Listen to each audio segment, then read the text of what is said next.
Le ligre, le félin le plus grand du monde. Avec ses 418 kg et 3 mètres et 33 cm de long, rivalisant même avec certains ours, il est tellement grand que même le tigre et le lion paraissent petits face à lui. Sa tête et mâchoire sont tellement immenses qu'il est estimé que sa force de morsure serait de 63 kg par mètre carré.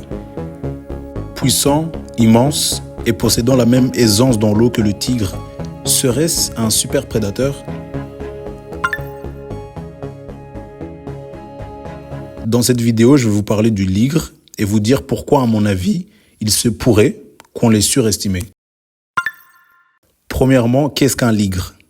Le ligre est le résultat qu'on acquiert lorsqu'un lion mâle se reproduit avec une tigresse, à pas confondre avec le tigron, qui lui existe lorsqu'une lionne se reproduit avec un tigre mâle.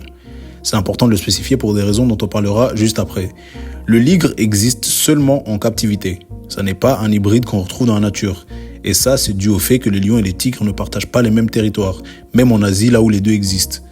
Et même si ils se rencontraient, cette union serait improbable dans la nature étant donné que dans la chaîne alimentaire, ils occuperaient le même rôle et seraient plus probablement en compétition. Alors, à quoi ressemble le ligre ? Physiquement, un ligre ressemble exactement à ses deux parents. Il a la couleur d'un lion, mais se rapprochant de l'orange comme le tigre, les taches qu'on trouve chez les jeunes lions qui disparaissent à l'âge adulte et les rayures qu'on trouve chez les tigres, même si celles-ci sont souvent brun foncé au lieu de toutes noires. Il arrive aussi que certains mâles aient des crinières. Celles-ci sont souvent la même couleur que leur pelage et n'atteignent jamais une taille conséquente contrairement à celle des lions. Comme je vous l'ai dit précédemment, le ligre est absolument géant, étant même considéré comme le félin le plus grand du monde par the Guinness Book of World Records.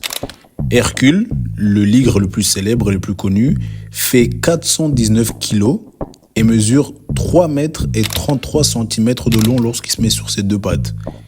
Il a un crâne de 45 cm de long qui vient accompagné bien sûr de canines et d'une mâchoire arborant des muscles très puissants. Et ce sont ces muscles qui lui donnent sa morsure puissante estimée à 63 kg par centimètre carré.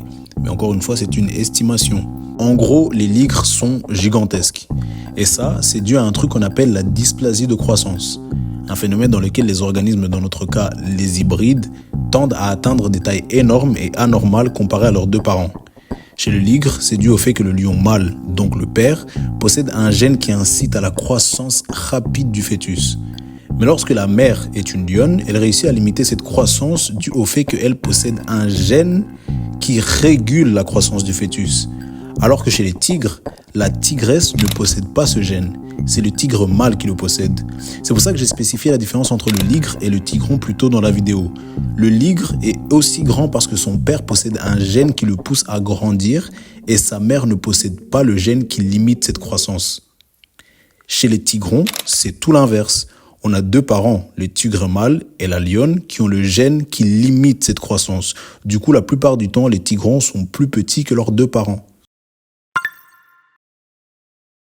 D'après mes recherches, il est dit que les ligres semblent posséder les caractéristiques sociaux des lions et l'appréciation de l'eau des tigres. Mais il est important de noter que ceci n'est pas vérifié et que cet aspect manque d'études approfondies. Surtout qu'on sait que beaucoup d'animaux solitaires dans la nature se retrouvent parfois à cohabiter dans les eaux malgré eux. On ne sait donc pas si cette sociabilité est réelle ou un symptôme de la captivité et de l'influence humaine. Mais du coup, d'après ce qu'on entend, le ligre semble être un animal presque parfait. Le meilleur des deux mondes, en gros. Et avec toutes ces tailles et tous ces avantages, est-ce que ça serait improbable d'imaginer que si le ligre existait dans la nature, ça serait pas l'un des prédateurs terrestres les plus dominants de la Terre ? Alors, premièrement, le ligre n'est pas l'animal parfait que les médias américains et les zoos ont essayé de nous faire croire. Le ligre est un animal qui est susceptible à beaucoup de maladies neurologiques, au cancer, et les mâles sont la plupart du temps stériles.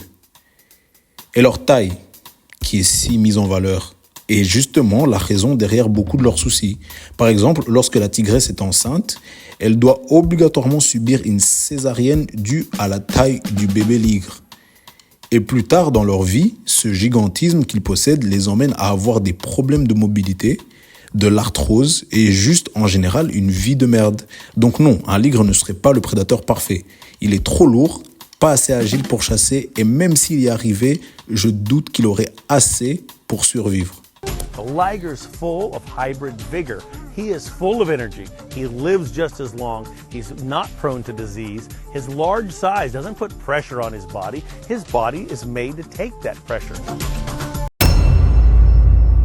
En fait, le ligre a été créé et mis en valeur par les zoos tout simplement pour augmenter les achats de tickets.